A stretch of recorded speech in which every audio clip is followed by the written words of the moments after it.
Nouveau journal sur Eden TV. Mesdames et messieurs, bonsoir. Au sommaire, le ministère de la Santé, en collaboration avec l'UNICEF et l'OMS, a lancé mardi la campagne de vaccination contre la rubéole et la rougeole. À suivre, le constat fait par une équipe de la rédaction Eden TV.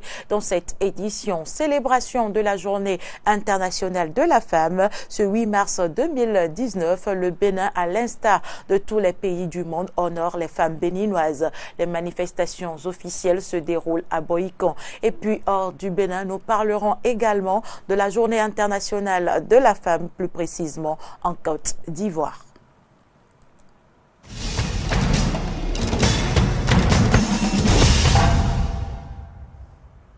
Merci de prendre le rendez-vous de l'actualité sur Eden TV.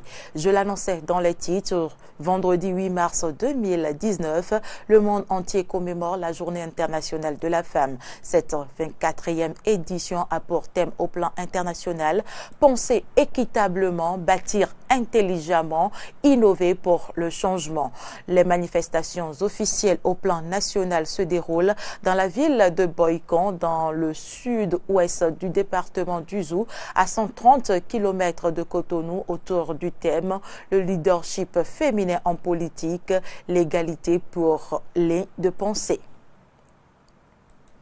Le ministre de la Santé, en collaboration avec l'UNICEF et l'OMS, a lancé mardi la campagne de vaccination contre la rubéole et la rougeole.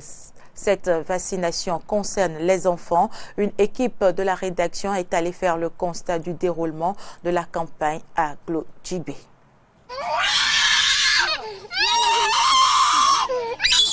Démarrée depuis le mardi 5 mars 2019 sur toute l'étendue du territoire national, la campagne de vaccination des enfants contre la rubéole et la rougeole se poursuit. En témoigne cette foule surprise ce mercredi 6 mars au complexe scolaire de Gloyekon dans l'arrondissement de Glodjibé. La journée d'hier, ça s'est bien déroulé. On a reçu 450 ici, enfants. Aujourd'hui, on est déjà à plus de 300. Enfants qu'on est en train de recevoir depuis 7 heures qu'on a commencé. On n'a pas encore eu de problème. Ça se déroule comme ça se doit. Parce que le matin, on avait pris les élèves. Mais après midi, maintenant, on est en train de prendre la population en général. Cette campagne va durer 7 jours et prend en compte les enfants âgés de 9 mois à 14 ans dans les centres de santé, les écoles et les lieux publics. Elle est couplée de l'administration d'une dose de vitamine A aux enfants âgés de 9 mois à 5 ans. Pour venir faire la vaccination contre la rubéole, notre campagne actuellement, on n'a pas besoin nécessairement du carnet. Mais si la personne a le carnet de l'enfant à la naissance, ça nous suffit par rapport à l'âge de l'enfant. Parce que vous savez, nos mamans ne savent pas réellement l'âge des enfants. Donc, si la maman a le carnet, on voit que là, on a l'âge réel. Mais si elle n'a pas le carnet, on voit l'enfant. On a des astuces pour pouvoir déterminer l'âge. Est-ce que ça a dépassé ou bien l'enfant est en deçà, on voit. Si l'enfant n'a pas 9 mois révolus, là, on ne prend pas. Si c'est 9 mois moins une seule journée, là, on ne prend pas. Les parents sont donc invités à faire sortir leurs enfants pour bouter hors du Bénin ces 2 affections. La vaccination prend fin le lundi 11 mars 2019.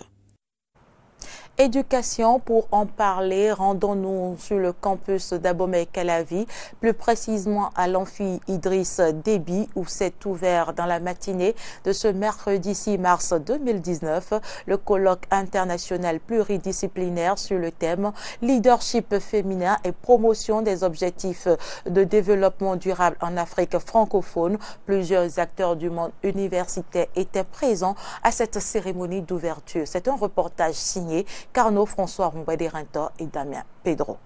Initié par le laboratoire d'anthropologie appliquée et d'éducation au développement durable, le colloque international pluridisciplinaire sur le leadership féminin et promotion des objectifs du développement durable en Afrique francophone a démarré ce mercredi 6 mars 2019 à l'université d'Abomey-Calavi. Au total, 12 pays sont représentés à cette manifestation scientifique, dont 39 universités attendues et 365 participants. 225 communications sont enregistrées et 312 communicateurs vont débattre de divers sujets en atelier selon les 4 axes retenus.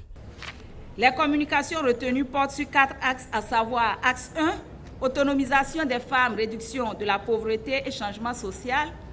Axe 2, habilitation des femmes, gouvernance et démocratie en Afrique francophone. Axe 3, femmes, société, culture et religion. Axe 4, migration, paix et intégration régionale. Le laboratoire d'anthropologie appliquée et d'éducation au développement durable a bénéficié pour l'organisation de ce colloque du soutien technique et financier de plusieurs partenaires, dont le Programme des Nations Unies pour le développement PNUD. Dans le cas des ODD, il y a l'ODD 5 qui concerne donc l'égalité des sexes et l'autonomisation des femmes et des filles.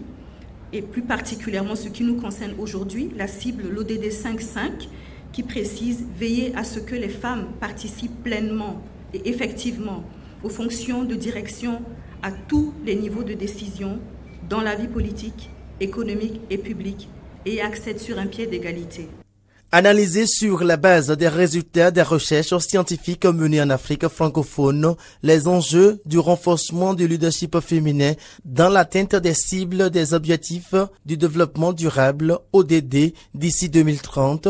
Tel est l'objectif de ce rendez-vous scientifique dont l'honneur est revenu au professeur Massim Dacruz, recteur de l'université d'Abomey-Calavi, de procéder à l'ouverture officielle. Quand la femme est bien positionnée, elle fait autant, sinon mieux que l'homme. Nous devons donc conjuguer nos efforts dans la recherche des actions à entreprendre pour faire de la femme béninoise, pourquoi pas africaine, un être épanoui dans la société. Le thème de cette rencontre scientifique, ainsi que ceux des conférences et de la table ronde programmées dans l'ordre du jour des pesantes assises, révèle les défis que le laboratoire d'anthropologie appliquée et d'éducation au développement durable s'engage à relever dans le cadre de ce colloque. La qualité et l'expérience des principaux animateurs des différentes activités de ce colloque rassurent sur l'issue des travaux. C'est sur ces mots d'espoir que je déclare officiellement lancés les travaux du colloque sur le thème « Leadership féminin et promotion des objectifs de développement durable en Afrique francophone ». La conférence inaugurale sur le thème leadership féminin et atteinte des ODD au Bénin, résultat d'une étude exploratoire, a marqué le début des travaux du colloque. L'équipe rectorale de l'université d'Abomey-Calavi, ayant à sa tête le professeur Massim Dacruz, a prolongé le délai des inscriptions et réinscriptions des étudiants. À 24 heures de la fin des opérations de la délivrance des cartes d'étudiants, une équipe de la rédaction d'Eden TV est allée faire le constat de l'affluence ou non des étudiants. C'est un reportage signé Aristide Setti. Nous sommes à l'université d'Abomey-Calavi. Du poste de la délivrance de la fiche de préinscription jusqu'au poste de la validation des inscriptions des étudiants, le constat est identique. Pas d'affluence. Les étudiants ont sûrement profité de la prorogation du rectorat pour valider leur inscription et leur réinscription cette semaine. Interrogés, les étudiants saluent l'administration rectorale pour cette prorogation. Je suis venu ce matin, je vois qu'il n'y a plus de l'affluence comme ça. Du fait qu'ils ont prolongé le truc, la validation, je vois que c'est une bonne chose. Et je viens ce matin, il n'y a pas d'affluence. Je suis très content pour vite faire la validation et retenue. Je venais, mais il y a trop d'affluence. Je ne peux pas rester dans le rang. J'avais resté dans le rang, mais je ne peux pas faire ça. Donc, maintenant, j'arrive maintenant, je vois que du fait qu'ils ont prolongé le truc là, que c'est une bonne chose et je voulais bien apprécier du fait qu'ils ont prolongé le truc là. Par ailleurs, les 7 jours de prorogation ne sont pas du goût des responsables étudiants. Serge Bessou, agent inscripteur, revient ici sur la procédure d'inscription et de réinscription à l'université d'Abomey-Calavi. Les étudiants retardataires ont eu à se rattraper, mais néanmoins, il y a toujours des étudiants qui ne se sont pas encore inscrits. Il y a certains qui ont des problèmes par rapport à leurs résultats, qui sont admis, mais dont les résultats ne se trouvent pas dans la base, qui n'ont pas pu s'inscrire, qui sont toujours au rectorat ou qui partent au rectorat et le rectorat leur dit que leurs résultats ne se trouvent toujours pas dans la base, quand bien même ils ont composé et ils ont validé les matières. Donc, même jusqu'à aujourd'hui, malgré que l'affluence est diminuée, il y a des étudiants non inscrits à l'heure où je vous parle. Ce qui veut dire que si on s'en tient aux propos de l'autorité rectorale, c'est que quand il y aura, jusqu'à demain encore, un étudiant non inscrit, c'est que le délai sera toujours prolongé afin que tout le monde soit dans les règles de l'inscrit. Par ailleurs, les 7 jours de prorogation ne sont pas du goût des responsables étudiants. Serge Bessou, agent inscripteur, revient ici sur la procédure d'inscription et de réinscription à l'université d'Abomey-Calavi. Okay, bon, en termes d'inscription, on emploie souvent ce thème par rapport aux nouveaux bacheliers qui viennent avec le bac et par le numéro de table, on arrive à les inscrire. Et pour les inscrits, il y a 4 étapes fondamentales. Il faut se faire enrôler pour avoir la fiche de préinscription et faire la photo numérique. Et après, si tu dois payer, tu passes à la banque payer. Et après le paiement, tu viens valider ton inscription proprement dite et tu as la carte d'étudiant. En ce qui concerne les anciens, je pense que le processus a un peu moins. C'est-à-dire, eux, ils sont déjà enrôlés. Donc, dès que l'inscription est migrée, on voit s'ils passent ou s'ils ne passent pas. S'ils passent, c'est qu'on les inscrit en année supérieure. Et avec ça, ils tirent leurs fiches et ils vont valider. Et pour valider, ils n'ont pas besoin de beaucoup de pièces. Ils ont juste besoin de leur fiche de préinscription de l'année antérieure qui est validée. Et la photocopie de leur carte d'étudiant, la carte nationale, et puis ils valident l'inscription. C'est tout. Le processus n'est pas long en ce qui concerne les anciens en fait. Il faut souligner que le vendredi 8 mars 2019 est la date de clôture de cette opération à l'université d'Abomey-Calavi.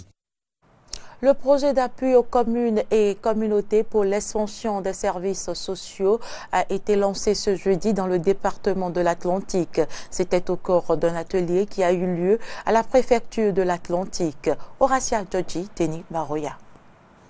Cet atelier de lancement du projet d'appui aux communes et communautés pour l'expansion des services sociaux ACES au niveau du département de l'Atlantique s'inscrit dans le cadre de la mise en œuvre de la stratégie de croissance et de la réduction de la pauvreté 3 et de la politique nationale de décentralisation et de déconcentration PONADEC. Le projet vise conséquemment l'amélioration de l'accès à ces services et aux filets sociaux à travers un programme de transfert monétaire aux ménages pauvres extrêmes, la consolidation de l'initiative gouvernementale de l'assurance pour le renforcement du capital humain, ARCHE, ainsi que l'harmonisation et la mise en œuvre de la politique holistique de protection sociale du Bénin adoptée en 2014. Le secrétaire général de la préfecture de l'Atlantique, représentant le préfet, invite à une meilleure coordination au niveau déconcentré et une mise en synergie des différents acteurs. J'en appelle à un fort engagement de toutes les structures déconcentrées, de l'État impliqué, des communes et surtout des communautés bénéficiaires dans la responsabilité qui leur incombe de leur devoir de collaboration avec les responsables de ce projet au niveau régional en vue de l'atteinte de ces objectifs dans les délais. Ce faisant, nous aurons collectivement contribué non seulement à redonner confiance aux personnes pauvres, mais également à renforcer l'accès aux services sociaux de base dans nos communes et communautés. Au-delà du département de l'Atlantique, le projet ACES prendra compte dans son déroulement toutes les 77 communes du Bénin. Le chef de l'État, vous le savez, a rencontré la classe politique ce mercredi 6 mars 2019 au Palais de la Marina à Cotonou. Lors de cette rencontre, Patrice Talon a réaffirmé sa volonté d'organiser les élections sans heurts au Bénin. Il a suggéré au président de l'Assemblée nationale, à la conférence des présidents, de mener les réflexions pour une sortie de crise. Le président de la République, à cet effet, a suggéré la tenue d'une session extraordinaire des députés pour revoir les textes querellés, suivant un extrait des propos de Patrice Talon.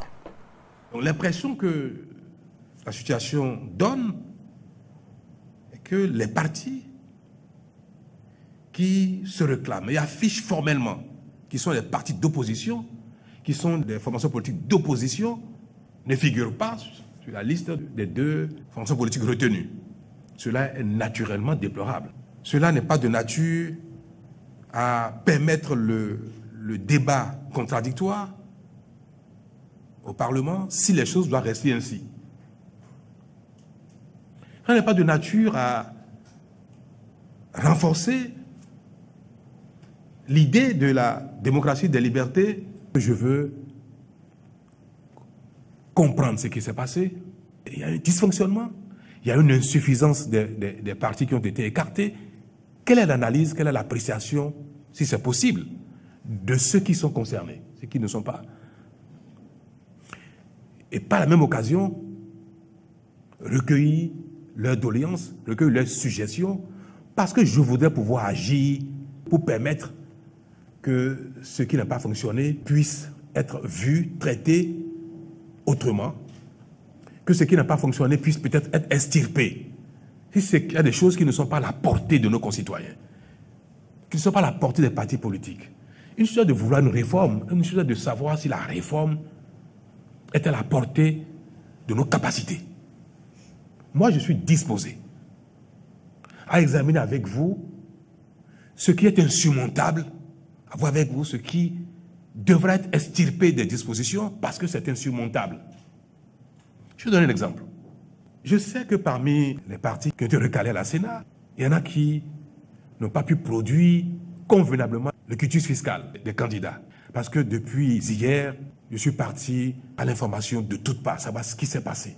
Si les acteurs politiques ne sont pas capables d'avoir le quitus fiscal, il faut en faire le constat et avoir le réalisme d'attendre les temps à venir pour exiger cela de nos acteurs politiques. Vous qui avez voté la loi, pour la plupart, les acteurs politiques présents au Parlement, vous qui avez voté la loi, si vous avez mis dans la loi une exigence insurmontable, moi je veux bien convenir avec vous de retirer cela.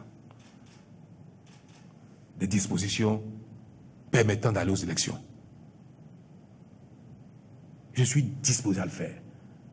Et je suis capable de l'assumer devant l'opinion nationale. Vous ne pouvez pas finir votre mandat de président de l'Assemblée nationale sur cette note-là. Il faut mettre le génie des uns et des autres au service de l'État, au service de la République, au service de la paix. Ceux qui ne sont pas venus ne sont pas exclus du débat. Non, Monsieur le Président. Il faut les appeler. Il faut les concerter. Il faut recueillir des suggestions concrètes, techniquement faisables, techniquement réalisables. À la suite du chef de l'État béninois, je vous propose à présent de suivre un extrait des acteurs politiques présents à cette séance. J'ai été amené, moi, par exemple, à payer d'impôts pour une maison qui ne m'appartient pas. Parce qu'il s'est fait qu'on a retrouvé mon nom sur une maison à Cocotomé, alors que je n'ai même pas une parcelle vide à Cocotomé.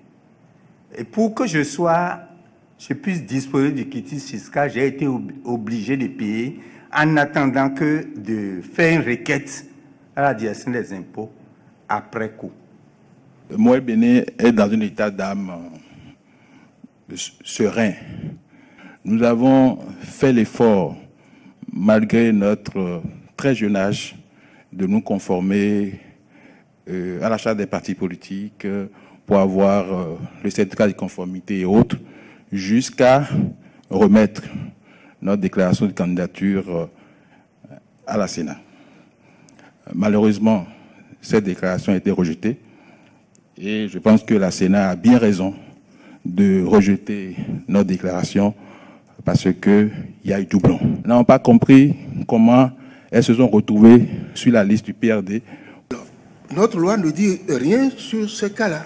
Et je pense qu'il faut sanctionner, à moins que le parti l'ait fait de mauvaise foi, que le président du parti ait fait usage de faux, de bonne foi. Il faut, à mon avis, quand même absoudre ce parti.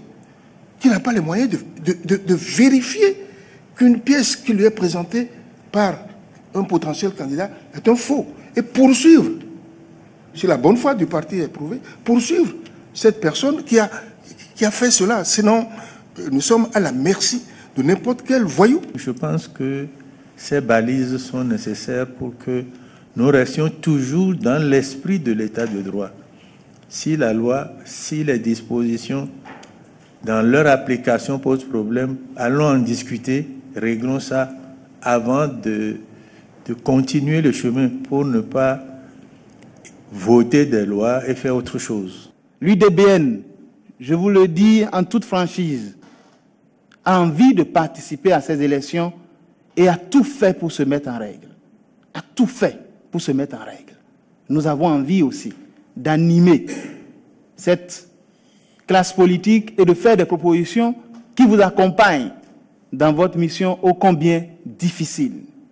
Je terminerai tout simplement en vous demandant de garder toujours cette même posture qui fait que vous êtes capable d'accéder à des sacrifices malgré les pierres qui sont jetées, malgré les incompréhensions qui peuvent venir de partout. Le rôle du président de la République est un rôle très compliqué.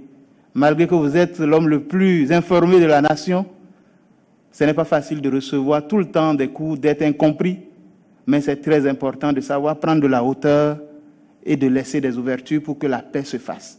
Grâce à la clairvoyance et à l'inspiration divine, je crois encore que l'essentiel peut être sauvé et le Bénin va se révéler de manière encore plus positive au monde. Merci, Monsieur le Président de la République. Quelques citoyens se sont également prononcés sur les décisions issues de cette rencontre tenue au lendemain de la publication des listes de partis politiques en compétition aux élections législatives par la Sénat. Ils sont au micro de Linda Kao et Damien Pedro.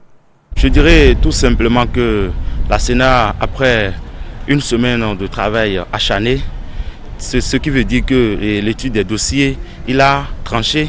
C'est-à-dire les autres dossiers qui ont été rejetés ne se sont pas conformés sûrement à la charte des partis politiques, ce qui a fait l'objet du rejet de leur dossier.